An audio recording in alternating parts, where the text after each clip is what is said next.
오후 찬양 예배의 자리 가운데 나오신 모든 성도님들을 환영합니다. 이 시간 찬양으로 하나님에게 영광 돌리고 말씀으로 은혜 받는 이 시간이 되길 소망합니다. 제가 기도하겠습니다.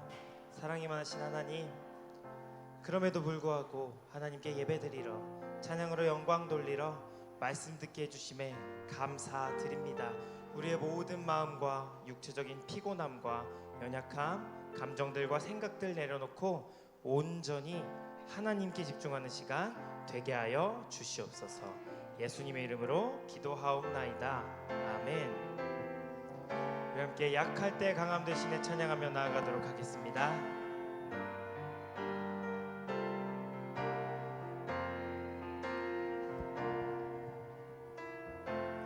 약할 때 강함 대신에 나의 보배가 되신 주 나의 모든 것. 주 안에 있는 보물을 나는 포기할 수 없네. 주 나의 모든. 우리 처음부터 고백하겠습니다. 약할 때 강함 대신에 나의 보배가 되신 주 나의 모든 것. 주 안에 있는 보물을 나는 포기할 수 없네. 주 나의 모든 것.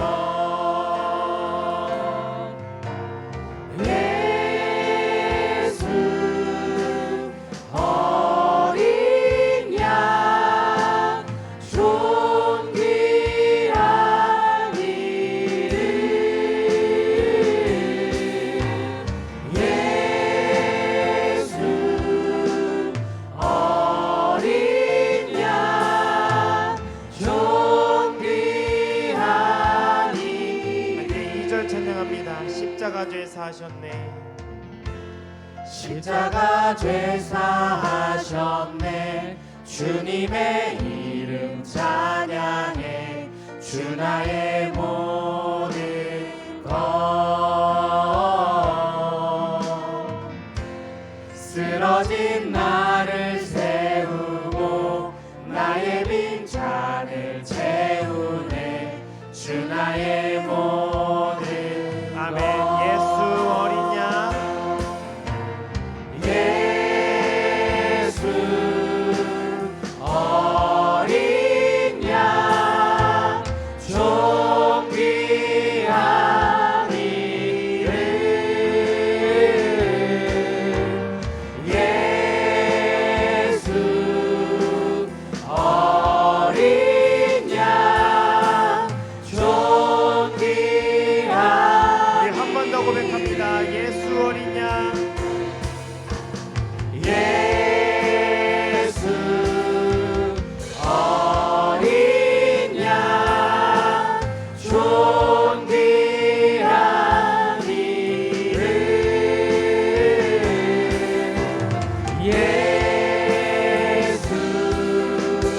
어린 양, 존귀한 이름. 시간 주님의 놀라운 그 사랑을 함께 찬양하며 나아가겠습니다. 박수치며 고백하겠습니다. 아름다운 이야기가 있네. 구세주의 사랑 이야기. 영광스런 천국 떠난 사랑, 나와 같은 죄인 구하여. 주님의 그 사랑은 정말 놀랍네. 놀랍네, 놀랍네. 오, 주님의 그 사랑 정말 놀랍네. 나를 위한 그 사랑. 넓고 넓은 우주 속에 이 많고 많은 사람들 중에 구원받고 보호받은 이 몸, 주의 사랑받고 산다네. 아멘.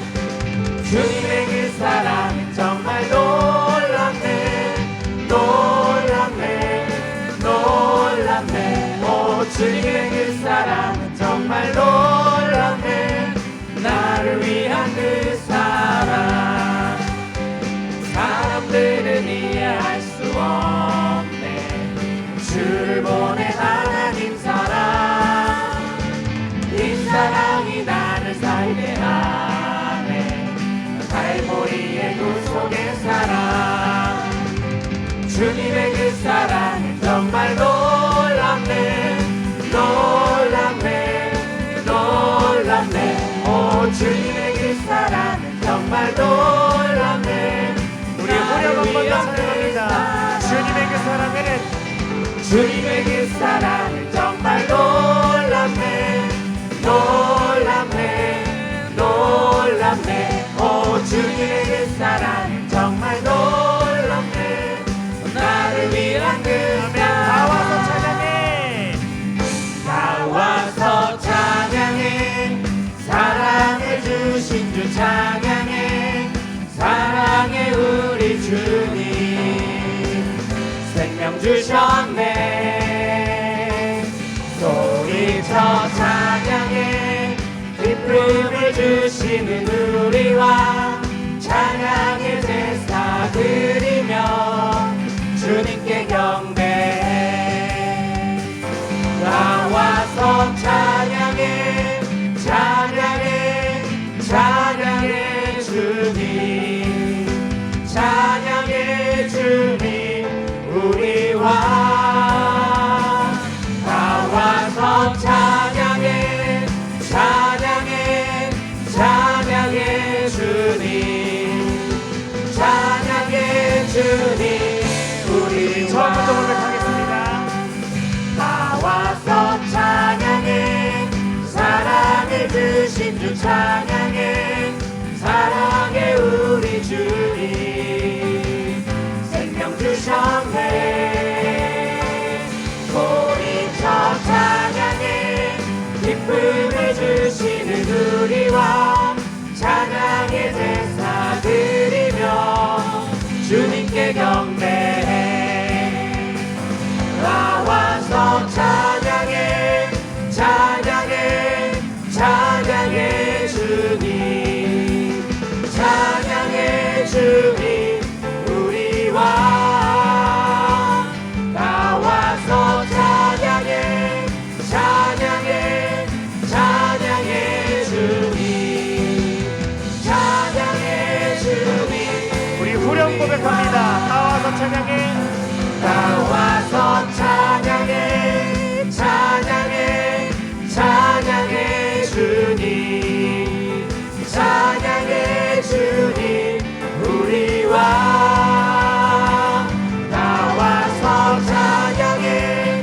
찬양해, 찬양해 주님, 찬양해 주님 우리와. 아멘.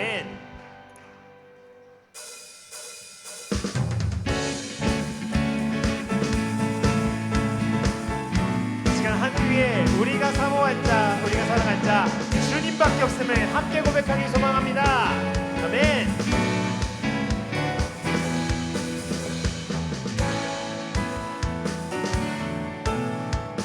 우리 마음 다해 찬양할까요? 하늘 위에 주님밖에. 하늘 위에 주님 밖에 내가 사모할 자 이 세상에 없네. 내 맘과 힘은 믿을 수 없네. 오직 한 가지 그 진리를 믿네. 주는 나의 힘이요, 주는 나의 힘이요, 주는 나의 힘이요.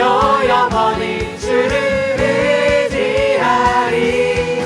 주는 나의 힘이요, 주는 나의 힘이요, 주는 나의 힘이요. 영원히 주를 의지하리. 영원히 처음부터 고백하겠습니다. 하늘 위에 주님밖에, 하늘 위에 주님밖에 내가 사모할 자 이 세상에 없네. 내 맘과 힘은 믿을 수 없네. 오직 한 가지 그 진리를 믿네. 주는 나의 힘이요, 주는 나의 힘이요, 주는 나의 힘이요, 영원히 주를 의지하리. 주는 나의 힘이요, 주는 나의 힘이요, 주는 나의 힘이요, 영원히 주를 의지하리. 영원히. 내 맘과 힘은 믿을 수 없네. 내 맘과 힘은 믿을 수 없네. 오직 한 가지 그 그에게 목소리를 들어 고백하겠습니다. 주는 나의 힘이요, 주는 나의 힘이요, 주는 나의 힘이요, 영원히 주를 의지하리. 주는 나의 힘이요, 주는 나의 힘이요, 주는 나의 힘이요, 영원히 주를 한 번 더 고백하겠습니다. 주는 나의 힘이요, 주는 나의 힘이요, 주는 나의 힘이요, 영원히 주를. 우리 마지막으로 주는 나의 힘이요, 주는 나의 힘이요, 주는 나의 힘이요, 영원히 주를 의지하리. 영원히. 영원히 찬양 받으시기 합당한 하나님에게 영광의 목소리 들며 나아가겠습니다. 아멘. 아멘.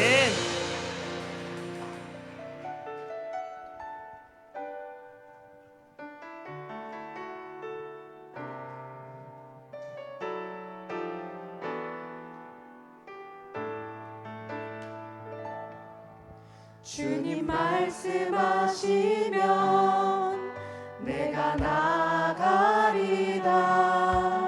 주님 뜻이 아니면 내가 멈춰서리다.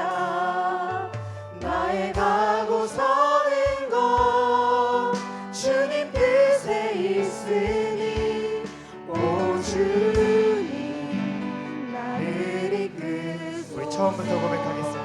주님 말씀하시면, 주님 말씀하시면 내가 나가리다. 주님 뜻이 아니면 내가 멈춰서리다. 나의 가고 서는 것 주님 뜻에 있으니 오 주님 나를 이끄소서. 뜻하신 그곳에 나 있기 원합니다. 이끄시는 대로 순종하며 살리. 연약한 내 영혼 통하여 일하소서. 주님 나라와 그 뜻을 위하여. 오 주님 나를 이끄소서. 우리 처음부터 고백하겠습니다. 주님 말씀하시면, 주님 말씀하시면 내가 나가리다. 주님 뜻이 아니면 내가 멈춰서리다. 나의 가고 서는 것 주님 뜻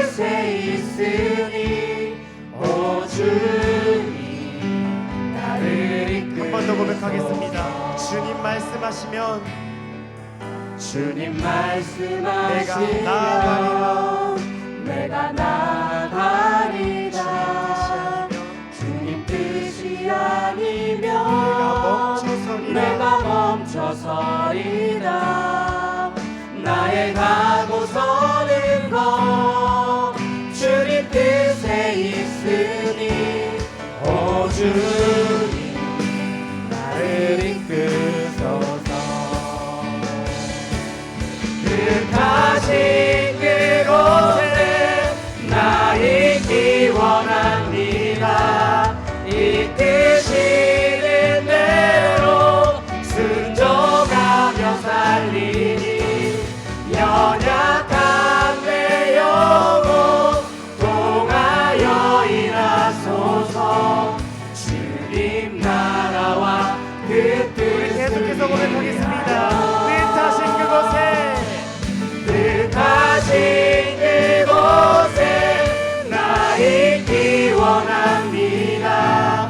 이끄시는 대로 순종하며 살리니 연약한 내 영혼 통하여 일하소서.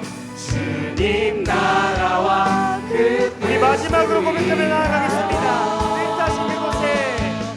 뜻하신 그곳에 나 있기 원합니다. 이끄시는 대로 순종하며 살리니 연약한 내 영혼 통하여 일하소서. 주님 나라와 그 뜻을 위하여 주님 나를 이끄소서.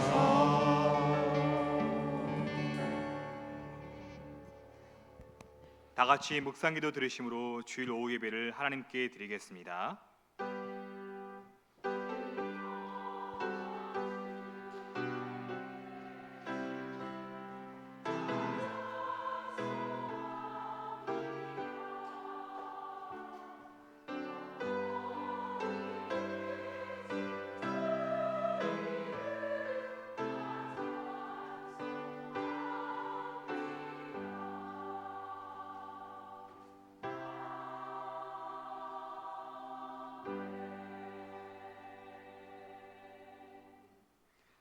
주님, 이 오후에도 저희를 예배 자리로 불러주시니 참으로 감사합니다.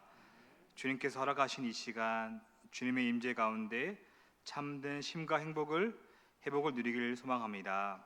하나님 말씀을 향한 갈갑하러 나왔습니다. 성령 하나님께서 저의 마음을 준비시켜 주셨어서 세상의 소리는 멀어지게 하시고 오직 주님의 음성만 듣게 하여 주셨어서 예배를 통해 주의 뜻을 깨닫게 하시고 주의 영광을 보게 하시며 주의 사랑으로 감격을 누릴 수 있도록 도와주시옵소서. 감사하며 예수님 이름으로 기도합나이다. 아멘. 다 함께 찬송가 336장을 찬양하시겠습니다.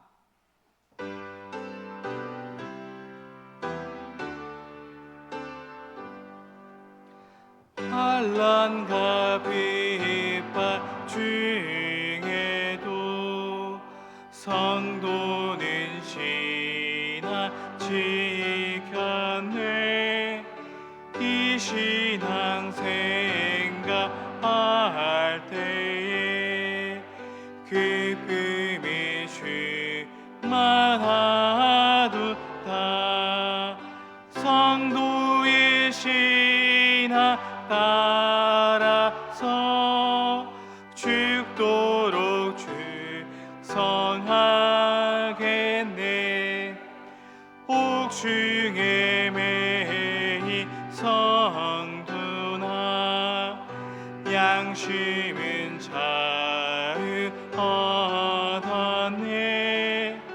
우리도 고난 받으며 죽어도 영광 되도다. 성도의 신 따라서 죽도록 충성하겠네. 성도의 신앙 본받아 원수도 사랑하겠네. 인자한 언어 행실로 이 신앙 전파 성도인지 따라서 죽도록 충성하겠네.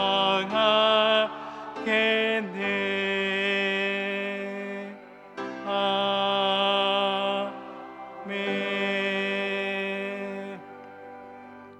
이 시간 조영석 지사님께서 기도해 주시겠습니다.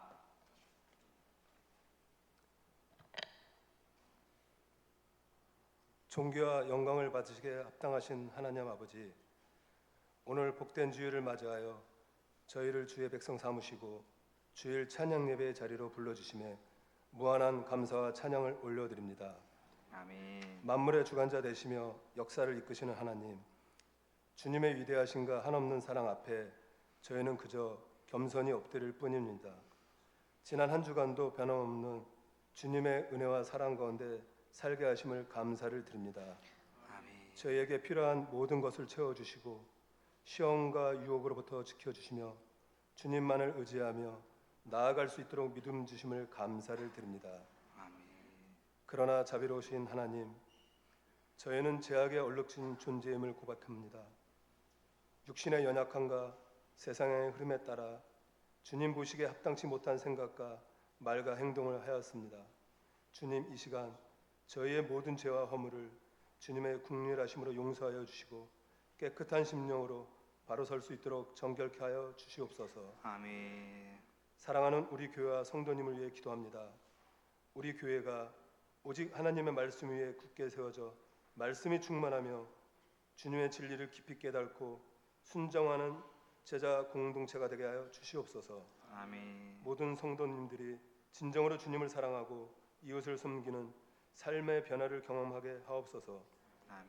하나님 아버지, 성도님들 가정과 일터 가운데 주님의 손이 함께 하시고 삶의 모든 자리에서 하나님의 나라를 나타내는 복음의 통로가 되게 하옵소서. 아멘. 원치 않는 사고와 질병 중에 있는 성도들을 위로하여 주시고 치유의 은혜로 회복되게 하시며 낙심한 자에게 소망을, 방황하는 자에게 길을 보여 주시옵소서. 아멘. 교회가 파송한 선교사님과 선교사님 가정을 축복하여 주시고 건강 지켜 주시고 하나님의 복음을 땅 끝까지 전하게 하여 주시옵소서. 아멘. 또한 선교사님들의 기도 제목이 있습니다. 하나님 아시죠? 모든 기도가 응답받아 하나님의 역사하심을 체험케 하여 주시옵소서. 아멘. 주님, 교육부서가 여름 성경학교 및 수련회가 진행 중에 있습니다.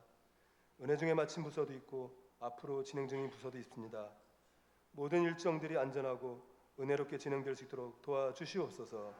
아멘. 수고하는 교육자와 교사들에게 능력과 건강을 주시고 주님께서 늘 동행하여 주시옵소서. 아멘. 성경학교 및 수련회가 다음 세대를 변화시키는 은혜의 시간이 되게 하옵소서. 아멘. 자녀들이 그리스도의 사랑을 깊이 경험하고 마지막 때에 거룩한 세대로 구별되게 하시고 복음의 비밀을 더 깊이 알아 참된 변화를 경험하기를 간절히 소원합니다. 아멘. 이 시간 주님의 말씀을 사모하며 나왔습니다. 말씀을 선포하시는 최승원 선교사님 위해 성령의 지혜와 능력을 부으사 살아있는 하나님의 말씀이 선포되게 하옵소서. 아멘. 저희가 말씀을 통해 우리의 삶이 변화되고 주님의 뜻에 더욱 가까이 나아가게 하옵소서. 예배를 돕는 여러 손길들을 기억하시고 저희의 수고가 더해질 때마다 심령으로 파고드는 주님의 따뜻한 사랑을 경험하게 하옵소서. 아멘. 아름다운 찬양으로 주님께 영광 돌릴 호산나 성가대 찬양 위에 성령의 충만한 감동이 임하게 하옵소서. 듣는 우리들에게 주님의 사랑과 은혜가 깊이 전달되게 하옵소서. 아멘. 다시 한번 이 예배를 통하여 하나님께 감사드리며 우리를 죄에서 구원하신 예수 그리스도의 이름으로 기도드리옵나이다. 아멘.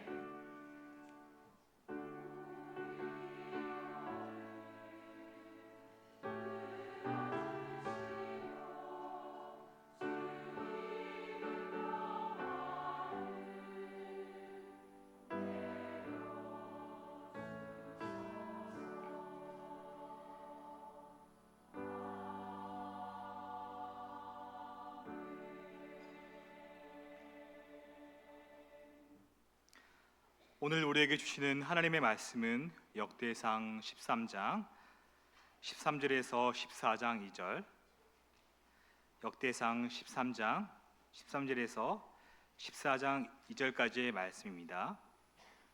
구약성경 632쪽, 역대상 13장 13절부터 14장 2절까지 말씀을 저와 여러분이 합독하시겠습니다. 다윗이 궤를 옮겨 자기가 있는 다윗성으로 메어 들이지 못하고 그 대신 가드 사람 오벳에돔의 집으로 메어 가니라. 하나님의 궤가 오벳에돔의 집에서 그의 가족과 함께 석 달을 있느니라. 여호와께서 오벳에돔의 짐과 그의 모든 소유의 복을 내리셨더라. 두로왕 히람이 다윗에게 사신들과 백향목과 석수와 목수를 보내 그의 궁전을 건축하게 하였더라. 다윗이 여호와께서 자기를 이스라엘 왕으로 삼으신 줄을 깨달았으니 이는 그의 백성 이스라엘을 위하여 그의 나라가 높이 들림을 받았음을 알미었더라. 아멘. 이제 호산나 상가대가 하나님께 찬양을 드리겠습니다.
네, 귀한 찬양 감사합니다. 이 시간은 우리 최승호 성사님께서 말씀을 전해 주실 때 많은 은혜 받으시기 바랍니다.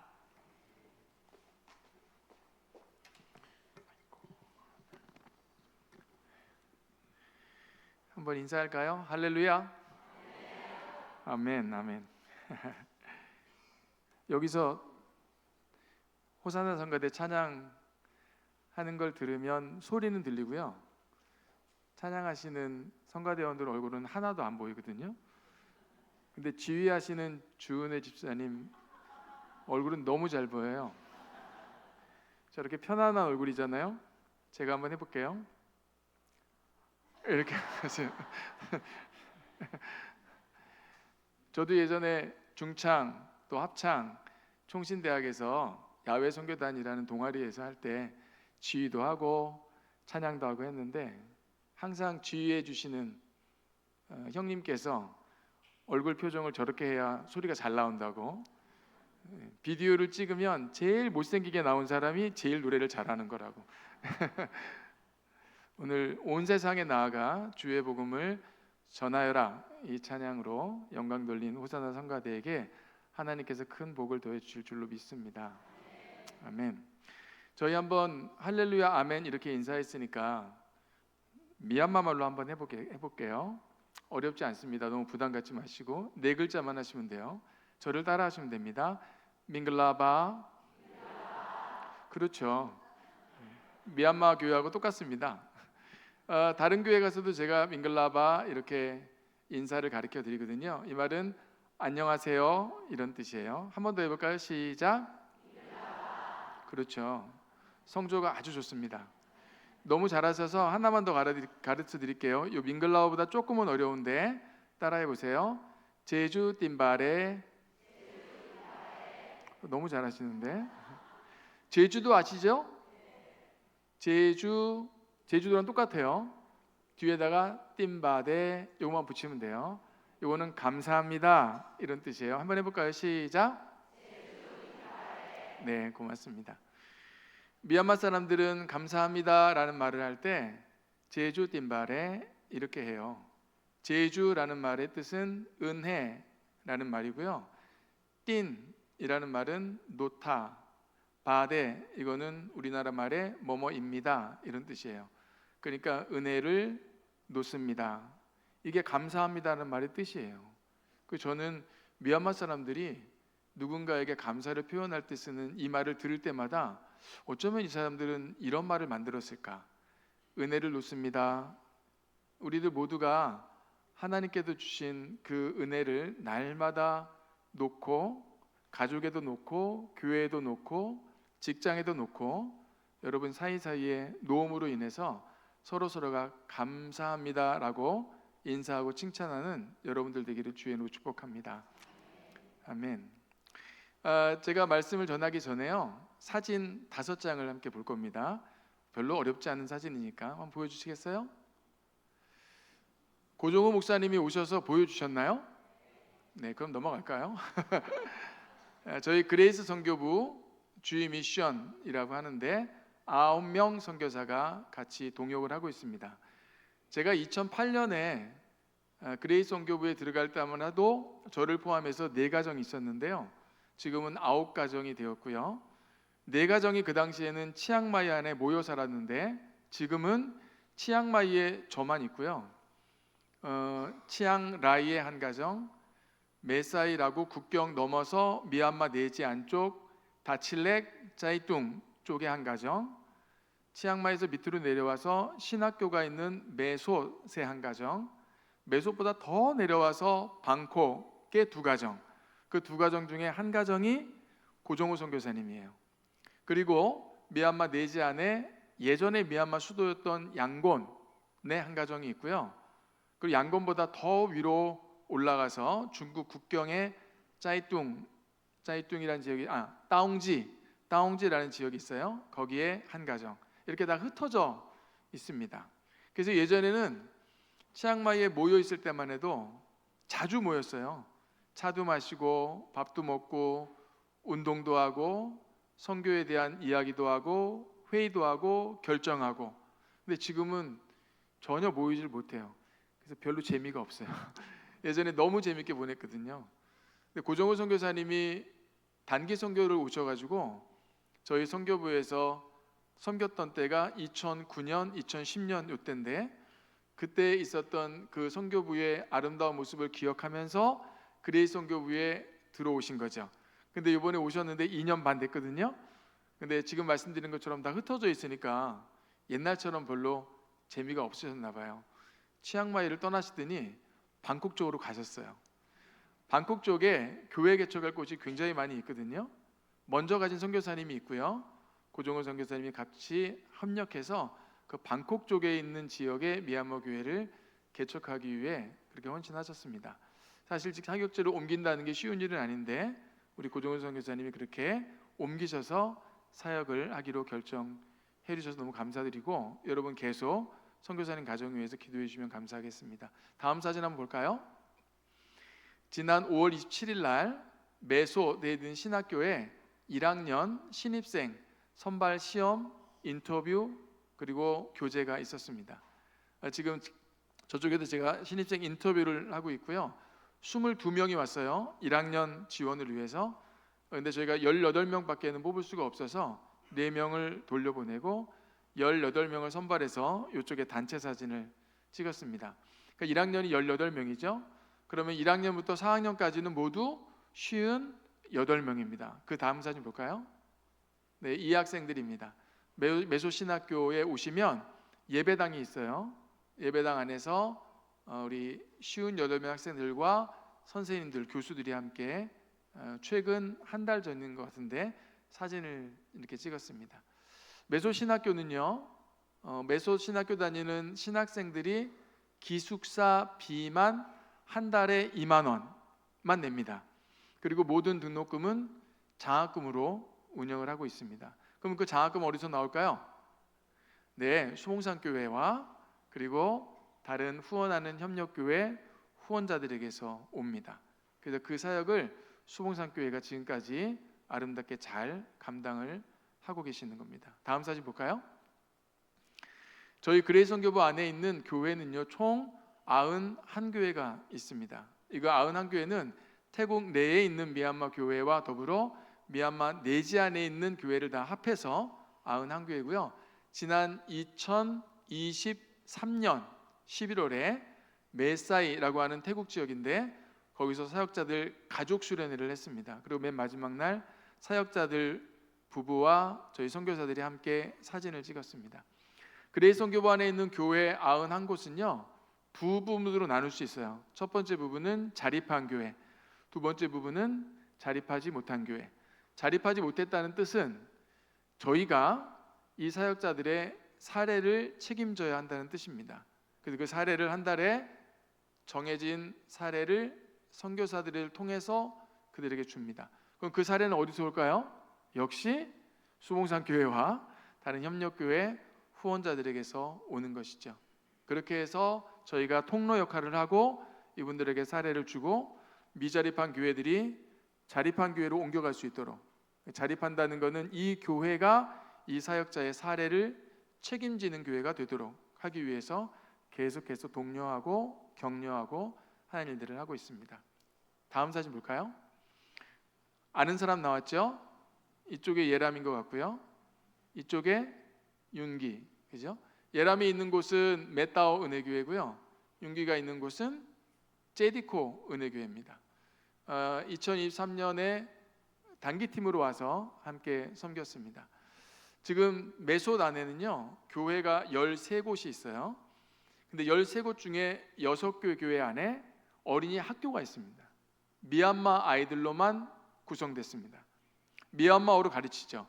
수학, 영어, 성경 이런 것들을 가르칩니다. 그럼 왜 아이들이 미얀마 교회 안에서 학교 안 가고 교회에서 배우냐? 미얀마의 상황이 지금 굉장히 안 좋은 거 아시죠? 많이 넘어옵니다. 예전에는 조금 넘어왔을 때는 태국 학교가 미얀마 아이들을 받아줬어요. 근데 지금은 너무 많아서 받아줄 수가 없습니다. 6개 교회에 6개 학교가 있어서 월요일부터 금요일까지 매일 9시부터 3시까지 수업을 합니다. 그 아이들이 6개 교회 합해서 총 몇 명이냐면 900명이 있습니다. 처음에 시작할 때는 350명이었어요. 근데 상황이 안 좋다 보니까 부모들이 계속 넘어오고 아이들도 넘어오고 그래서 총 지금 900명을 가르치고 있고요. 900명이니까 선생님들도 얼마나 많겠어요? 또 그 아이들을 가르치는 학교 운영비와 교사들의 사례는 또 어디서 올까요? 네, 수봉산 교회에서 보내주시고 또 협력하는 교회와 후원하는 교회에서 보내주십니다. 저만 하는 게 아니죠. 9명 선교사 가정이 한국에 있는 교회와 다 연결돼서 그 통로를 통해 선교비를 한 달에 한 번씩 정해진 액수만큼 내고요. 그거를 회계가 취합하고 그 회계가 교회들마다 학교들마다 신학교에 이렇게 보내서 신학교가 운영이 되고 교회가 운영이 되고 어린이 학교가 운영이 되고 있습니다. 후원금을 받을 때마다 너무 감사하죠. 저희 가정이 생활할 수 있어서 감사할 뿐만 아니라 이 후원금을 교회와 학교와 그리고 신학교에 보내서 하나님의 나라의 미래를 준비할 수 있는 일에 쓰일 수 있다는 게 큰 감격이고 감동입니다. 그래서 이 시간에 제가 한번 머리를 숙여서 인사드리고 싶어서 이 얘기를 한 겁니다. 여러분 후원 많이 해주셔서 너무 감사합니다.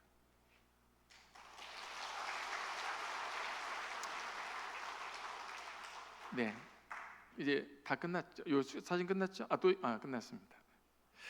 제가 이제 말씀을 전할 텐데요.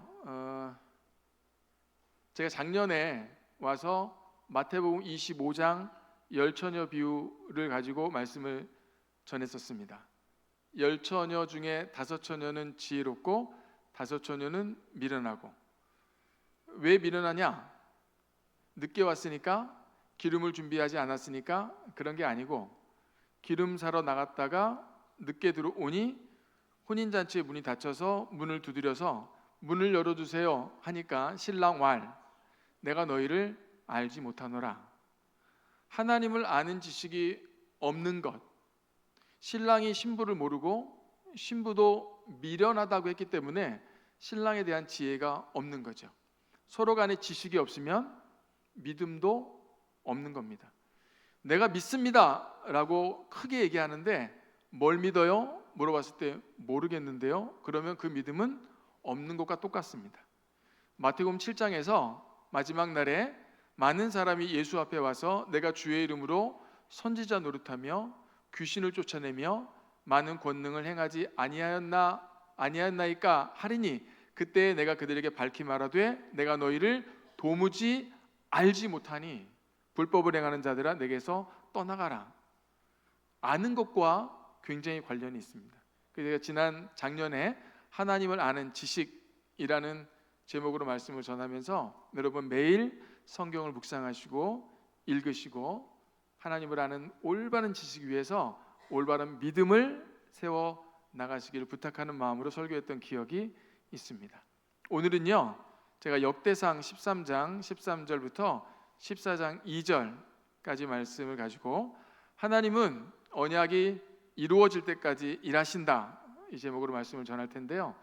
이 말씀은 제가 2024년 11월 1일부터 11월 13일까지 개인적으로 큐티하면서 묵상한 내용을 정리해서 설교를 만들었습니다. 여러분과 함께 나누길 원합니다. 설교 전에 하는 게 너무 많아서 큰일 났는데, 설교 전에 제가 미얀마 찬양을 하나 하겠습니다. 제가 이 찬양은요, 예수 믿은 한 청년이 예수 믿는 게 너무 좋아서 예수 안 믿는 자기 친구에게 예수님을 소개해 주는 그런 내용의 찬양이에요.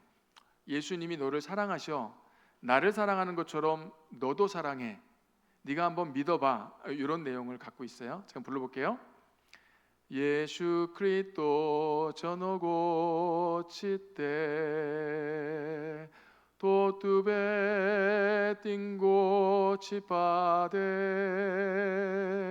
게틴 친수 제주네 타와라 떼꼬 베이레 메이스웨 미산치바라 예수 그리스도 띵되데 칸빛 알롱 유상로에 대친 마타며 로신 뺨케다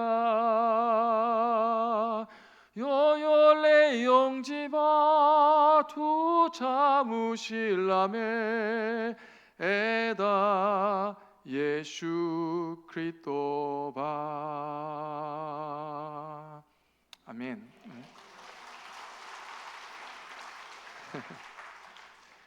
이 찬양 제일 마지막 부분에 요요레 용지바 투차무 실람의 에다 예수 그리스도바라는 가사가 있어요. 이 뜻은 뭐냐면 요요레 용지바, 단순하게 믿어봐, 이런 뜻이에요.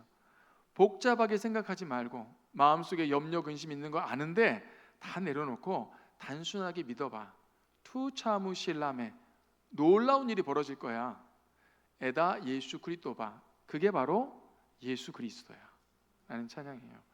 여러분, 이 시간에 말씀을 들을 때 여러분 마음속에 무엇이 있건, 그게 염려가 됐건 근심이 됐건 복잡한 감정이 됐건 또 누군가를 미워하는 마음이 됐던 다 내려놓는 겁니다.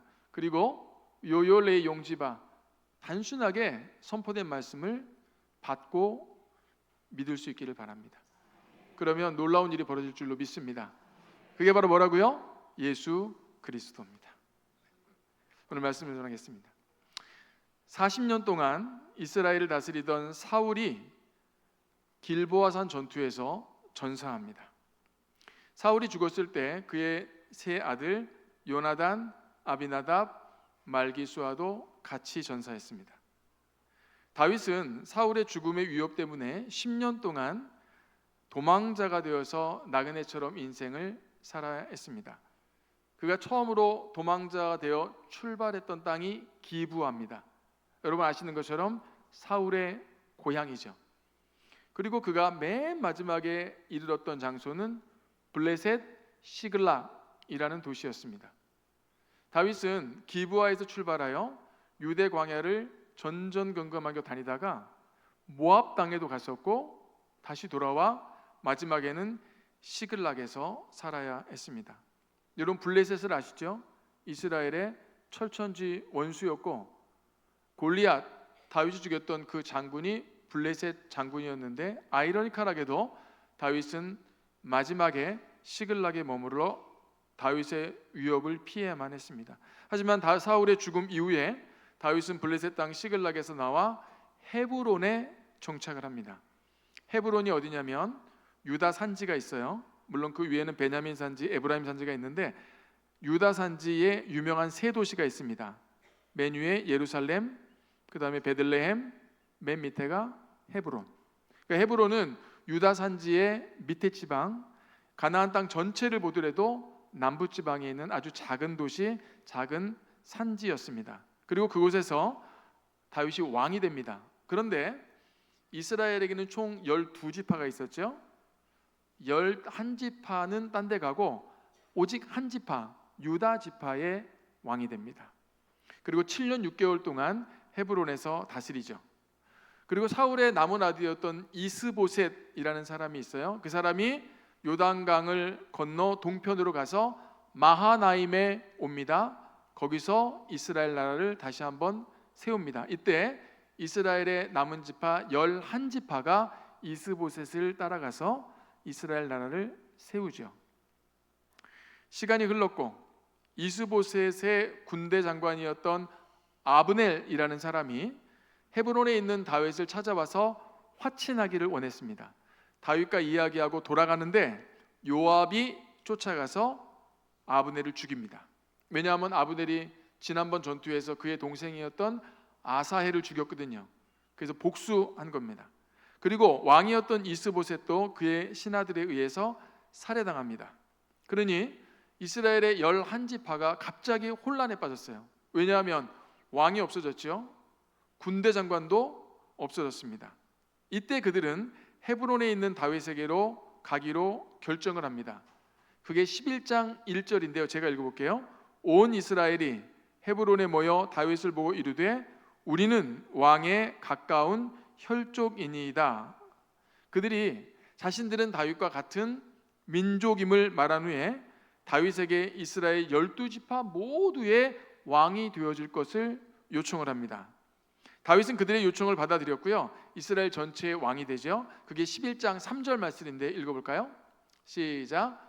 헤브론에서 다윗이 그들과 여호와 앞에 언약을 맺음에 그들이 다윗에게 기름을 부어 이스라엘의 왕으로 삼으니 여호와께서 사무엘을 통하여 전하신 말씀대로 되었더라. 네. 아멘. 상황이 어떻습니까? 좋죠. 분위기가 아주 괜찮습니다. 사울로부터 살해 위협을 받고 도망다녔던 10년, 그리고 헤브론에서 단 한 지파 유다 지파의 왕으로 유다를 다스렸던 7년 6개월, 이 시간이 다 지났고 이제 이스라엘 전체의 왕이 되었습니다. 이스라엘 전체의 왕이 된 후에 다윗이 첫 번째로 한 일은 뭔가 하면 이스라엘의 수도를 헤브론에서 예루살렘으로 옮기는 것이었어요. 아까도 말씀드렸지만 헤브론은 산지였어요. 그리고 이스라엘 가나안 땅 전체에 아주 밑에 지방에 있었기 때문에 이스라엘 전체의 수도가 되기에는 합당하지 않았죠. 예루살렘에 가서 수도를 세우려 보니 예루살렘에 여부스 족속이 살고 있었어요. 여부스 족속이 다윗이 오는 것을 허락하지 않았죠.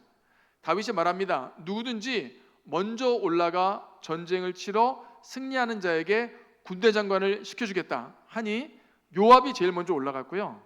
여부스 족속을 다 무찌르고 예루살렘 성을 정복했습니다.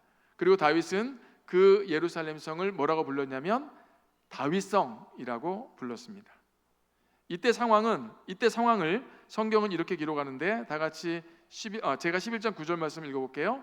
만군의 여호와께서 함께 계시니 다윗이 점점 강성하여 가니라. 다윗은 강력한 권세를 가진 왕이 되었습니다. 그리고 이스라엘은 정치적으로 안정되었어요. 수도를 헤브론에서 예루살렘으로 옮기면서 정치적으로 안정되었고, 다윗 개인으로 본다면 다윗의 정치적인 리더십도 안정되었고 강화되었습니다. 이뿐만이 아니죠. 11장 10절부터는요 다윗의 용사들의 명단이 나와요. 사무엘하 23장에 가도 다윗의 용사들의 명단이 나오는데 거기에는 몇 명이 나오냐면 37명이 나옵니다. 그런데 역대상 11장에는요 53명이 나와요. 그리고 그 53명 용사들 아래에 있었던 군인들의 합계는 총 30만 명이었어요. 굉장히 많은 숫자죠.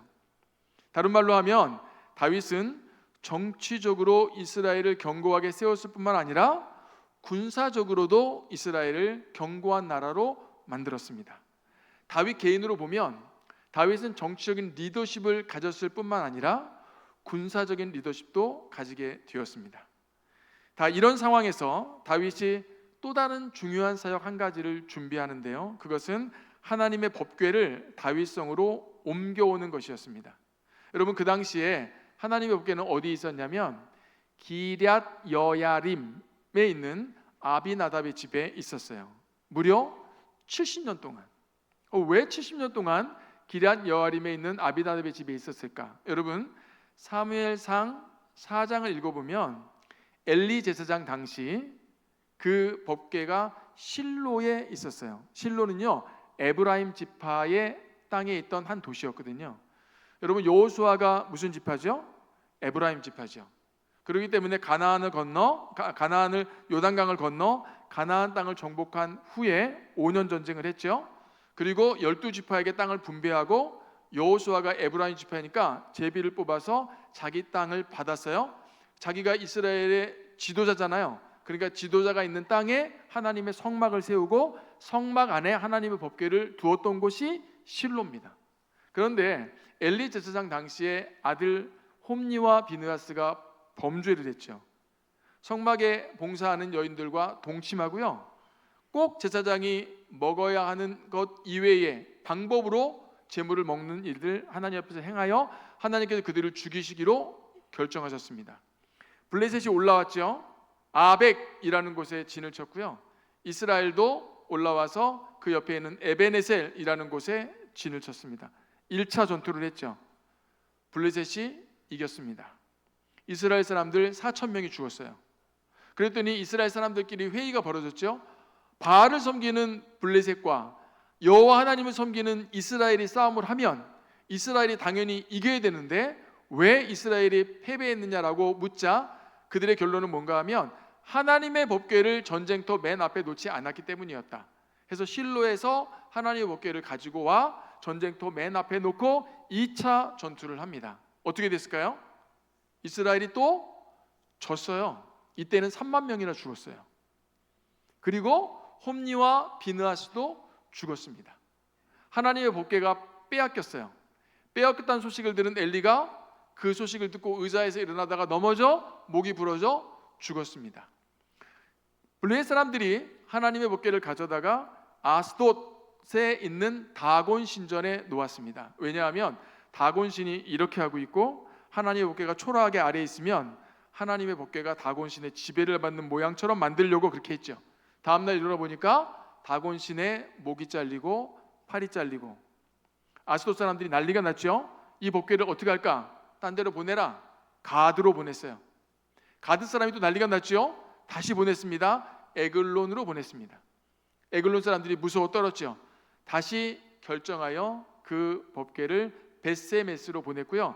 벳세메스에서 다시 유다로 보냈는데 그 유다 땅 기럇 여아림에 아비나답의 집에 두었습니다. 요 둘 때부터 사무엘 선지자가 나타나 미스바에서 부흥 운동을 할 때까지가 20년이에요. 그리고 사무엘이 미스바에서 부흥 운동을 했던 그때부터 다윗이 이스라엘 전체의 왕이 된 게 50년. 합하면 몇 년이에요? 70년. 그러니까 하나님의 법궤가 아비나답의 집에 70년 동안 방치되어 있었는데 다윗이 그 아비나답의 집에 있는 법궤를 다윗성으로 가져오려고 했습니다. 왜냐하면 정치적으로 강력한 나라가 됐죠. 군사적으로도 강력한 나라가 됐죠. 종교적으로도 거룩한 나라를 만들기 위해서. 다윗 개인으로 보면 자기가 정치적인 리더십을 가졌죠. 군사적인 리더십도 가졌습니다. 그리고 종교적인 리더십도 갖기를 원했죠. 그래서 법궤를 옮겨오려고 했는데 문제는 하나님의 법궤를 옮겨오는 일을 준비하는 과정에서 율법과 맞지 않는 방법을 사용합니다. 13장 7절인데요. 읽어볼까요? 시작. 하나님의 궤를 새 수레에 싣고 아비나답의 집에서 나오는데 우사와 아이오는 수레를 몰며 자 하나님의 궤를 어디에 실었어요? 새 수레에. 이거는 율법과 맞지 않는 범죄 행위였습니다. 왜냐하면 레위에게 있었던 세 아들 게르손, 무라리, 고핫 이렇게 있었는데 이 법궤는 누가 메어야 되냐면 고핫 자손이 메게 돼 있어요. 근데 오늘 다윗이 어떻게 했어요? 새 수레에다가 하나님의 법궤를 놓았죠. 우리 민수기 말씀 읽어볼까요? 읽습니다. 시작. 진영을 떠날 때에 아론과 그의 아들들이 성소와 성소의 모든 기구 덮는 일을 마치거든 고아 자손들이 와서 맬 것이라. 그러나 생물은 만지지 말라. 그들이 죽으리라. 회막 물건 중에서 이것들은 고아 자손이 맬 것이며. 자 율법에 분명히 이렇게 나와 있어요. 그렇다면 왜 다윗은 새 수레를 만들어 그 위에 하나님의 법궤를 놓아 하나님 다윗성으로 옮기려고 했을까요? 아까 말씀드린 것처럼 하나님의 법궤가 아스돗, 가드, 에글론, 벳세메스까지 와서 벳세메스에서 기럇 여아림으로 갈 때 블레셋 사람들이 새 수레를 만들었거든요. 그리고 새 수레 위에다가 하나님의 궤를 놓았어요. 그리고 몰고 기럇 여아림까지 갔어요. 아마 다윗은 그 방법을 쓰려고 했던 것 같습니다. 그런데 이것은 율법에 어긋나는 행동이었어요. 왜냐하면 그 당시에 이방 사람들은 자신들의 신상을 옮길 때 새 수레를 만들어 그 위에 신상을 얹어놓고 옮겼거든요. 그러니까 다윗이 했던 이 행위는요 마치 이방인들이 했던 행위와 똑같은 것이었고요. 고핫 자손이 메고 옮겨야 하는 율법과 전혀 맞지 않는 율법에 위배되는 행동이었습니다. 아무튼 하나님의 법궤를 실은 수레가 출발했습니다. 근데 심각한 문제가 발생을 하죠. 새 수레가 기돈의 타작마당에 왔을 때 소들이 뛰었습니다. 사무엘하에서는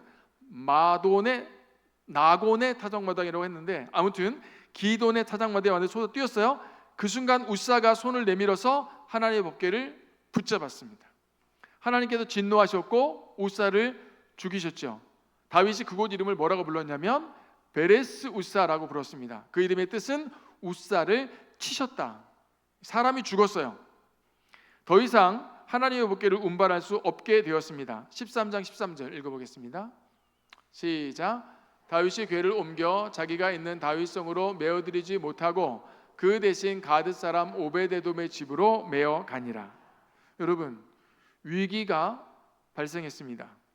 이것은 이스라엘 전체의 위기일 뿐만 아니라 동시에 다윗의 위기이기도 했습니다.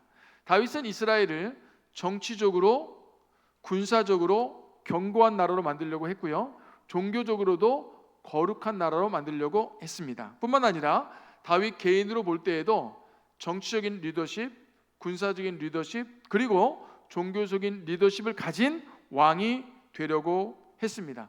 그래서 정치적 리더십을 갖기 위해서 수도를 헤브론에서 예루살렘으로 옮기고, 군사적인 리더십을 갖기 위해서 용사들의 수를 세고 그 용사들 밑에 있었던 군사들의 수요를 다 헤아렸습니다.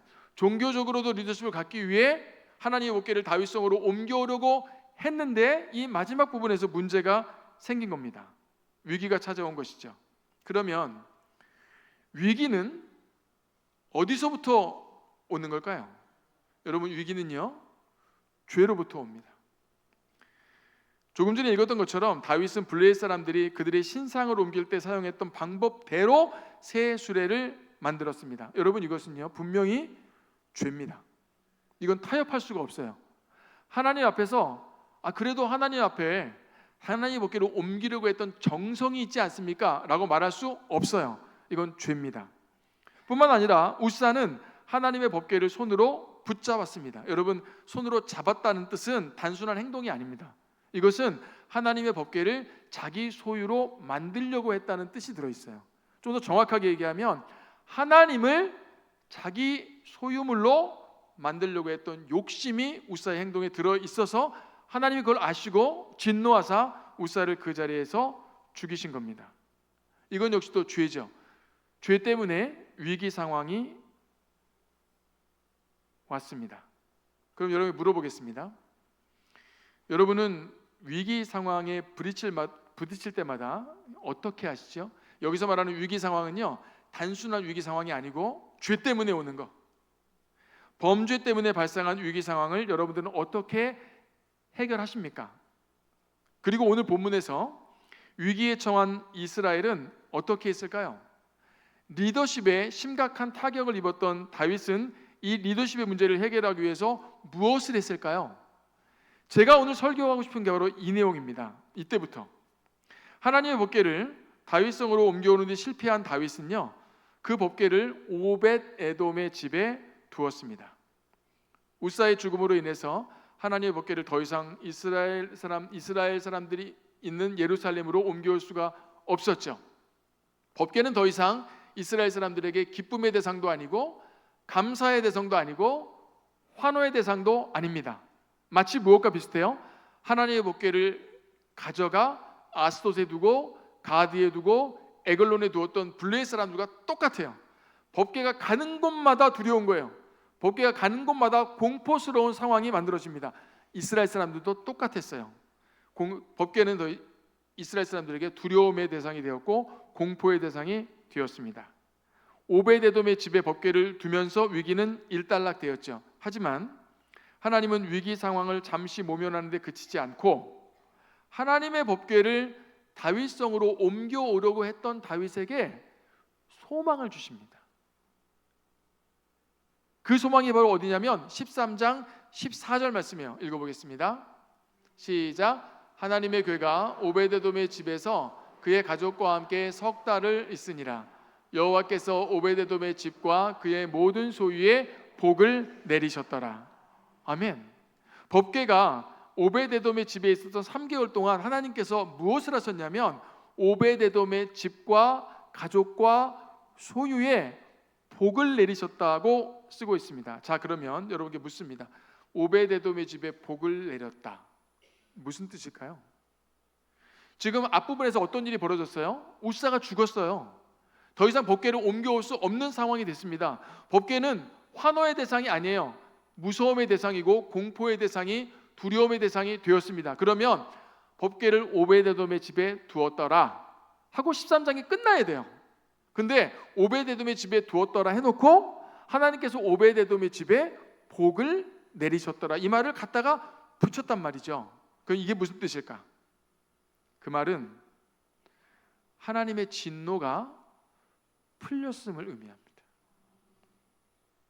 잘못된 방법으로 하나님의 법궤를 옮겨오려 했던 것은 분명 죄였습니다. 그리고 하나님의 법궤를 마치 자유 소유물처럼 여겼던 우사의 행동도 분명 죄였습니다. 하나님이 이 죄 때문에 진노하셨고 사람이 죽었어요. 그런데 하나님의 법궤가 오베데돔의 집에 3개월 동안 있는 동안 하나님의 진노가 풀렸어요. 자, 오베데돔의 집에 하나님이 복을 내리셨다. 이 말은 하나님의 진노가 풀렸다 이 뜻이라고 말씀드렸죠. 그러면 또 묻습니다. 하나님의 진노가 풀렸다는 건 무슨 뜻이에요? 하나님의 법궤를 다시 다윗성으로 옮겨올 수 있는 기회를 하나님께서 주셨다는 의미가 있어요. 왜냐하면 오늘 본문은 아니지만 15장 1절에 이렇게 써 있어요. 하나님의 궤에 둘 곳을 마련하고, 누가? 다윗이. 하나님의 궤를 첫 번째로 옮겨오는 과정에서 실패했던 다윗이 오베데돔의 집에 복을 내리시는 하나님을 보면서 하나님께서 자기에게 두 번째 기회를 주시는 것을 알고 다윗성에 하나님의 법궤를 둘 곳을 마련하고 있는 다윗을 만날 수가 있습니다. 여러분, 위기 상황 때문에 캄캄했던 터널 같은 상황이었는데 저쪽 끝에서 보일락말락한 한 줄기 빛이 이렇게 들어오고 있는 장면입니다. 그리고 14장이 이어집니다. 13장이 이렇게 끝났어요. 그리고 14장 1절 읽어봅니다. 1절 했습니다. 시작. 두로왕 히람이 다윗에게 사신들과 백향목과 석수와 목수를 보내 그의 궁전을 건축하게 하였더라. 여러분, 13장 14절 오베데돔의 집에 복을 주셨더라. 그 다음에 14장 1절 이게 이어지는 거거든요. 근데 이어지는 1절에 뜬금없이 두로왕 히람이 다윗의 왕궁을 건축해 하기 위하여 건축 자재와 일꾼을 보냈다. 무슨 뜻이죠? 그리고 두로왕 히람은 누굽니까? 여러분, 지도를 보면 두로는 어디랑 가깝습니까? 시돈. 시돈과 두로는요, 바알을 숭배했던 대표적인 두 도시국가입니다. 그런데 바알을 섬기는 나라의 왕이 갑자기 다윗의 궁정을 건축할 건축 자재와 일꾼들을 보냈습니다. 왜 그랬을까요? 그리고 이거는 무슨 의미가 있는 걸까요? 하나님께서 직접 나셔서서 실추된 다윗의 리더십을 회복시키고 있는 장면입니다. 여러분, 다윗이 법궤를 옮겨오는 과정에서 실패했죠. 이스라엘 백성들이 그것을 다 봤죠. 그러니 다윗의 리더십이 땅에 떨어졌잖아요. 그리고 서로 생각하겠죠. 다윗이 정말 이스라엘의 왕이 맞아? 정말 우리의 리더가 될 수 있어? 정말 우리의 왕으로 우리를 다스릴 만한 사람이야? 라고 묻겠죠. 그때 하나님께서 오베데돔의 집에 복을 내리신 일과 동시에 두로왕 히람으로 하여금 다윗의 궁정을 건축할 건축자재와 일꾼을 보내는 것을 이스라엘 백성들이 보게 하심으로, 아, 다윗은 이스라엘 전체의 왕이야. 맞아. 틀림없어. 의심할 것 없어. 하나님께서 땅에 떨어진 다윗의 리더십을 다시 일으켜 세우시는 모습을 볼 수가 있습니다. 이방 나라의 왕을 통해서 이스라엘을 강하게 할 뿐만 아니라 이방 나라의 왕을 통해서 다윗의 리더십을 견고하게 만드는 장면입니다. 비록 하나님의 법궤를 옮겨오는데 실패했지만 하나님은 다윗을 이스라엘의 왕으로 세우신 것을 후회하지 않습니다. 한 번도 후회하지 않으십니다. 그가 비록 죄를 지었을지라도 취소하지 않으십니다. 왜 그런 줄 아세요? 왜냐하면 이것 때문입니다. 읽어볼까요? 다음 구절. 사무엘하 7장 16절 시작. 내 집과 내 나라가 내 앞에서 영원히 보존되고 내 왕위가 영원히 견고하리라. 아멘. 이게 뭐예요? 다윗과 맺으신 하나님의 언약입니다. 다윗, 내가 너를 이스라엘 왕으로 앉힐 거야. 네가 의로워서가 아니야. 네가 실력이 있어서가 아니야. 내 뜻이야. 그리고 내가 너를 왕으로 세우는 걸 절대 후회하지 않을 거야. 법궤를 옮겨오는 과정에서 죄가 있었어요. 위기 상황이 발생했지만 하나님은 결코 다윗을 이스라엘의 왕으로 세우는 것에 대한 후회와 취소가 없으십니다. 그게 하나님의 언약입니다. 다윗은 이스라엘의 왕이 되기까지 수많은 고통과 어려움을 겪어야만 했습니다. 하지만 다윗을 이스라엘의 왕으로 세우신 하나님의 계획은 한 번도 취소된 적이 없습니다. 여러분 룻기를 아시죠? 1장부터 4장까지는 아주 짧은 성경이잖아요. 엘리멜렉과 나오미의 가정이 베들레헴이 흉년이 들자 모압 땅으로 건너갔습니다. 건너가자마자 엘리멜렉이 죽죠. 말론과 기럨 두 아들이 모압 여인 두 여인과 결혼해서 10년을 삽니다. 10년 후에 말론과 기럨도 죽습니다. 나오미가 첫 번째 며느리 오르바에게 너의 어머니 집으로 돌아갔어요. 둘째 며느리 룻에게도 얘기했지만 룻은 돌아가지 않죠. 내가 어머니를 따라가겠습니다 하고 베들레헴까지 옵니다. 룻이 보아스를 만나죠. 결혼합니다. 아들을 낳았으니 이름을 오벳. 오벳의 아들의 이름은 이세. 이세의 아들의 이름은 다윗입니다. 그러니까 룻기는요, 룻과 보아스 남자 여자 한 사람 두 사람이 만나서 사랑을 한 러브 스토리를 얘기하는 성경이 아니고요. 사사시대 룻기를 시작할 때 1장 1절이 이렇게 시작하거든요. 사사들이 치리하던 때에 사사시대란 말이에요. 여러분 사사시대가 어떤 시대예요? 이스라엘 백성이 하나님을 배반하던 시대, 우상 숭배하던 시대, 하나님의 말씀을 절대로 듣지 않던 시대에 하나님께서 이스라엘을 회복시키기 위하여 다윗을 준비하셨으니 그 다윗을 나중에 이스라엘의 왕으로 세우시는 언약을 하나님께서 하기 위해 룻기를 사사기와 사무엘상 사이에다가 놓은 거예요. 그리고 사무엘상에 가면 사무엘이 나오잖아요. 사무엘은 선지자로, 다윗은 왕으로. 사사시대의 사사는 왕의 역할과 선지자 역할을 같이 했단 말이에요, 한 사람이. 근데 이걸 분리해서 왕 따로, 하나님 말씀 전하는 선지자 따로. 하지만 이 왕도 선지자가 선포한 하나님의 말씀 아래에 있어야 되고 이 말씀대로 살아야 돼. 그게 너 다윗이야 라고 하시면서 다윗을 이스라엘의 왕으로 세우신 것이 다윗 언약인데, 이 다윗 언약 때문에 다윗이 비록 범죄했을지라도 하나님께서 다윗을 왕으로 삼으신 것을 후회하지 않으시고 취소하지도 않으시고, 그 증거가 뭐냐면 오벳에돔의 집에 복을 내리시고, 첫째. 두 번째는 두로왕 히람이 다윗의 왕궁을 건축하게 하기 위하여 건축자재와 일꾼을 보내는 이 두 사건을 통해서 하나님은 언약이 이루어질 때까지 일하시는 하나님인 것을 말씀하시는 거예요. 근데 놀라운 게 뭔지 아세요? 이 사실을 다윗이 알았다는 거예요. 14장 2절입니다. 읽어볼까요? 시작. 다윗이 여호와께서 자기를 이스라엘의 왕으로 삼으신 줄을 깨달았으니 이는 그의 백성 이스라엘을 위하여 그의 나라가 높이 들림을 받았음을 알미였더라. 깨달았고 알았어요. 다윗이 대단하죠. 두 가지 사건을 보면서 오벳에돔의 집에 복을 내리시는 하나님, 두로왕 히람을 통해서 건축자재를 보내시는 하나님을 보면서 아, 하나님이 나를 왕으로 삼으신 것 후회하지 않으시는구나 라는 걸 깨닫고 용기를 내는 거예요. 그리고 다윗성에 거처를 마련하는 거죠. 무엇을 위해서? 법궤를 또 옮겨와야 하니까. 여러분, 저는 조금 전에 여러분들에게 이렇게 질문했어요. 여러분은 위기 상황에 부딪혔을 때 어떻게 했습니까? 또는 범죄 때문에 발생한 위기 상황을 어떻게 해결하셨습니까? 라고 질문을 했습니다. 여러분, 교회는 사람이 세운 목표로 세워지지 않습니다. 교회는 돈으로도 세워지지 않습니다. 오직 하나님의 언약에 의해서만 세워집니다. 하나님께서 언약으로 다윗을 왕으로 삼으신 것과 똑같이 하나님은 교회를 언약을 기반으로 세우시는 주님인 줄로 믿습니다. 예수께서 마태복음 16장 18절에 이렇게 말씀하세요. 내가 이 반석 위에 내 교회를 세우리니 음부의 권세가 이기지 못하리라. 반석 위에 세우신다. 그럼 반석은 뭘까요? 반석은 베드로의 신앙 고백.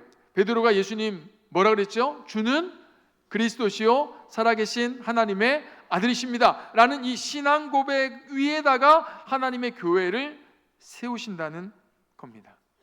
주는 그리스도시요 살아계신 하나님의 아들이십니다라고 고백하는 한 사람, 또 한 사람, 또 한 사람을 불러 교회를 만드시고 그 교회를 그 신앙 고백 위에 견고하게 세워 나가신다고 말씀을 하십니다.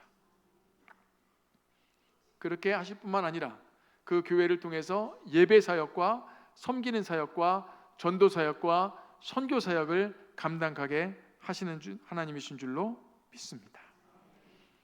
그레이스 선교회 교회를 세우시는 하나님, 하나님의 언약을 통해서 그 교회를 세우시는 하나님, 하나님께서 교회를 세워서 마지막 날까지 하나님의 귀한 사역을 감당하게 하시는 하나님, 선교주의 교회가 하나 설 때마다 이 하나님의 언약을 기억하며 그 성도들을 축복하고 거기에 가서 말씀을 전하는 기회가 있을 때마다 최선을 다해서 말씀을 준비해서 어떻든지 그들이 예수 그리스도의 복음을 알아듣고 알고 믿게 할 수 있도록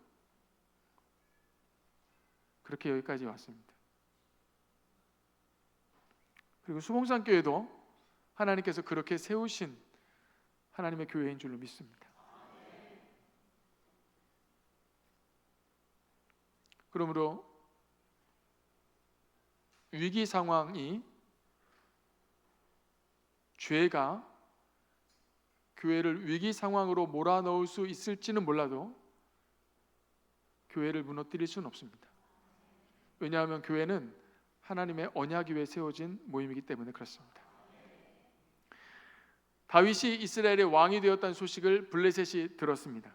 아까 말씀드렸죠. 다윗이 마지막에 시글락이라는 블레셋 도시에 잠깐 가 있었다고.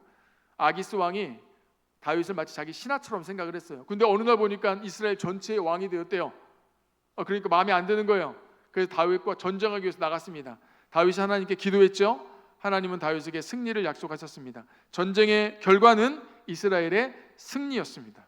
다윗은 르바임 골짜기에서 전투를 한 이후에 그 르바임 골짜기를 뭐라고 불렀냐면 바알 브라심이라고 불렀어요. 그 말의 뜻은 뭐냐면 흩으시는 하나님입니다. 하나님은 다윗을 통해 블레셋을 흩어버리셨습니다. 그 전쟁의 결과를 14장 17절은 이렇게 기록합니다. 읽어볼게요. 시작. 다윗의 명성이 온 세상에 퍼졌고 여호와께서 모든 이방 민족으로 그를 두려워하게 하셨더라. 아멘. 하나님께서 다윗을 높이셨습니다. 그리고 주변에 있는 모든 이방 나라가 다윗을 두려워하도록 만들었어요. 에돔, 모압, 암몬, 아람, 블레셋 모든 나라가 다윗을 두려워하도록 만들었습니다. 여러분, 사탄은 계속해서 교회를 무너뜨리기 위해 악한 계획을 실행해 왔고 지금도 실행하고 있고 분명한 건데 앞으로도 그렇게 할 겁니다. 하지만 그때마다 하나님께서 일하실 줄로 믿습니다. 하나님은 사단과의 영적 전쟁에서 교회가 승리할 수 있도록 하실 뿐만 아니라 사단 앞에서 교회를 높이실 것이고요, 사탄이 교회를 두려워하도록 만드실 겁니다. 왜냐하면 교회를 세우신 건 우리의 의로움 때문이 아니고 하나님의 언약 때문에 그렇습니다. 그 변치 않은 하나님의 언약이 교회를 지키는 줄로 믿습니다. 제가 마지막 너무 시간을 많이 가게 해서 마지막 한 말씀만 더 마치겠습니다. 요한복음 5장에 가면 예수께서 베데스다 연못에 가십니다. 저는 이 본문을 읽을 때마다 너무 큰 감동이에요.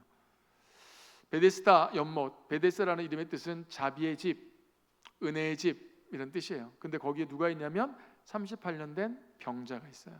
한 사람만 있는 게 아니라 엄청나게 많은 병자들이 각색 병을 앓고 있는 곳이에요. 왜 자비의 집에 병자들이 이렇게 많아? 이해가 안 돼요. 천사가 내려와서 물을 한번 움직이게 하면 제일 먼저 들어가는 사람은 나음을 받는다는 미신이 그곳에 있었어요.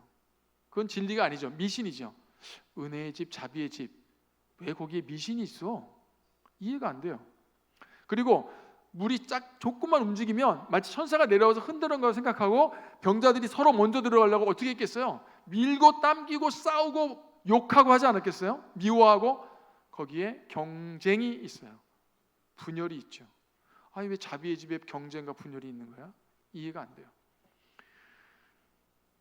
그런데 그 베데스다 이름에 걸맞지 않는 세 가지가 있는 그곳에 누가 오시냐면 예수님이 오시는 거예요. 그래서 그곳이 베데스다가 되는 겁니다.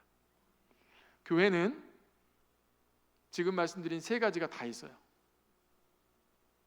그런데 이곳에 누가 오시냐면 예수님이 오시는 거예요. 새 언약 대신 예수님이 오시기 때문에 교회는 결코 무너지지 않습니다. 은혜의 집이 되고 자비의 집이 되는 줄로 믿습니다. 그래서 그 은혜의 집, 자비의 집이 된 교회를 통해 하나님은 예배와 섬김과 전도와 선교의 사명을 감당케 하시는 겁니다. 그러니까 여러분 가슴 벅차게 생각하셔야 돼요. 항상 가슴을 쪼그리고 살 필요가 없어요.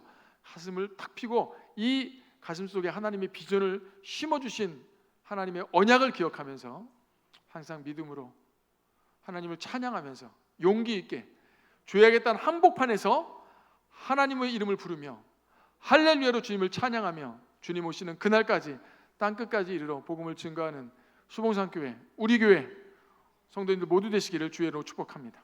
네, 기도하겠습니다. 전능하신 하나님 아버지, 그리고 언약을 세우시고 언약을 지키시는 하나님 아버지, 교회를 세우시고 교회를 사용하시고 교회를 통하여 일하시는 하나님 아버지, 감사합니다. 수봉산교회를 오늘까지 주님의 뜻을 이 땅에 성취하기 위해 사용해 주셔서 감사합니다. 앞으로도 이 교회가 주님의 뜻을 이 땅에 이루는, 주님의 뜻을 이 땅에 이루는 교회가 되게 하여 주시옵소서. 죄로 인한 위기 상황이 올 테지만 두려워하지 않고 결코 무너지지 않는 이 하나님의 교회 에클레시아, 이 모임을 하나님께 온전하게 맡겨드리며 하나님의 보호하심 아래서 날마다 승리하는 수봉산교회가 되게 하여 주시옵소서. 예수님의 이름으로 기도드리옵나이다. 아멘. 네, 귀한 말씀 감사합니다. 이어서 도화 18, 19, 29역 특승으로 하나님께 영광 돌리겠습니다.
네, 도화 18, 19, 29역 찬양 감사합니다. 아주 드물게 이렇게 남자분들의 목소리가 큰 구역이었습니다. 네, 열심히 찬양해 주셔서 감사하고요. 마지막에 끝까지 뽑아 주셔서 감사합니다. 제가 아까 뒤에서 보면서 참 궁금한 게 있는데 혹시 성가대복이 모자라서 그렇게 입은 거예요? 아하, 네. 저분들은 정체가 뭘까? 제가 아까부터 설교에 집중이 안 되더라고. 왜 옷을 저렇게 입으셨을까? 네, 이제 풀렸습니다. 네, 농담이고요. 설교는 잘 들었습니다, 선교사님. 네, 그 선교사님께서 말씀을 하시면서 그 정화정 선교사님 얘기를 한마디도 안 하셨어요. 아마도 우리가 그동안에 기도해 왔고 지난 금요일에도 기도했고 그래서 이제 안다고 생각하고 말씀을 안 하신 것 같은데 한국에 나와서 그 건강 검진 받고 검사하시는 중에 정화정 선교사님이 유방암 초기에서 1기 사이 1기에 살짝 걸쳐 있는 상태로 발견이 되었습니다. 그래서 제가 알기로 14일입니까 수술이? 12일. 네, 12일에 아산병원에서 수술이죠. 네, 아산병원에서 수술하세요. 수술을 한 다음에 아마도 수술과 함께 여러 가지 이제 정밀 검사들이나 항암 치료를 계속할지 말지 뭐 이런 것들 이제 시작할지 말지 이런 것들을 결정하게 될 것 같습니다. 그래서 여러분 하나님의 일을 하면서 하나님의 일만 하기에도 참 바쁘고 벅찬데 이런 일들까지 겹치면 이제 사람이 마음이 힘들어집니다. 우리 선교사님께서 아무런 내색하지 않으시고 오늘 설교 말씀을 쭉 해주셨는데 여러분들께서 알아서 마음을 헤아리시고 또 도우시고 기도해 주시고 함께 해주시면 좋을 것 같습니다. 그래서 우리 선교사님의 이 그레이스 미션과 또 미얀마 선교회 하나님께서 이 일을 통하여서 이제 가족들이 하나 되고 온 성도들이 마음이 하나 되어서 더욱더 선교에 관심을 가지고 더 기도하는 그리고 함께 돕는 계기가 될 수 있도록 그래서 우리가 이 제목을 가지고 우리가 한 1분 정도 지금 시간이 늦었지만 1분 정도만 함께 잠깐 기도하고 제가 죽도로 마치겠습니다. 주여 한번 부르짖고 기도합니다. 주여 주님 감사합니다. 오늘 하루에 우리 예배를 주께서 받아주시니 감사합니다. 오 하나님 주께서 우리를 기뻐하셔서 하나님의 그 거룩한 언약 우리를 사랑하시사 우리에게 은혜를 베푸시게 하여서 세워두신 신실한 언약을 친히 이루시는 하나님을 오늘 우리에게 말씀하여 주시니 감사합니다. 하나님 이제 우리가 우리의 마음에 하나님을 알고 하나님을 믿으며 하나님께서 이루실 것을 확신하고 나아가기를 원합니다. 우리 사랑하는 최승훈 선교사님과 정화정 선교사님과 세인이와 주희야 이 가정 가운데 그리고 우리 그레이스 미션과 미얀마 사역 가운데 신학교의 사역 가운데 91개의 교회 가운데 하나님께서 함께 하시고 하나님의 역사가 머물게 하여 주시며 하나님의 은혜가 하나님 그곳에 있으므로 하나님의 사람들이 세워지게 하여 주시고 미얀마 사람들 힘들고 어려운 상황 가운데 그들의 민족적인 상황 가운데 시대적인 상황 가운데 하나님 그들이 주저앉지 아니하고 그리스도의 복음을 말미암아 다시 한번 새로워지고 하나님 그들의 믿음이 그들의 마음 가운데 심어져서 복음의 씨앗이 자라나서 이제 그들도 그들의 마음에 심겨진 그리스도의 복음을 말미암아 헌신되게 하시고 하나님의 사람으로 세워지게 하시며 또 다른 민족들의 가슴에 품게 하여 주시고 자신의 민족을 위하여서 헌신케 하여 주셔서 하나님 이제 그 사역이 처음에 시작이 어떻게 되었는지 도저히 보이지도 않을 정도의 놀랍고 풍성한 하나님의 은혜의 역사가 하나님의 언약을 이루시는 역사가 하나님 가운데 살아가는 선교사님의 사역 가운데 이 가정 가운데 풍성히 놀랍도록 이루어질 수 있게 주여 역사하시고 함께하여 주시옵소서. 우리의 기도를 들으시사 하나님의 선하신 역사가 하나님 우리의 기도를 통하여 이루어지는 것을 우리 모두가 함께 보게 하여 주시옵소서. 이제는 우리 구주 예수 그리스도의 은혜와 하나님의 크신 사랑과 성령의 교통하심이 언약을 신실하게 이루시는 하나님을 믿음으로 의지하기를 소망하는 모든 성도들과 우리 최송은 선교사님의 사역과 가정과 그레이스 미션과 미얀마 선교 위에 사랑하는 정화정 선교사님의 치료의 과정 위에 이제로부터 영원까지 항상 함께 있을지어다. 아멘.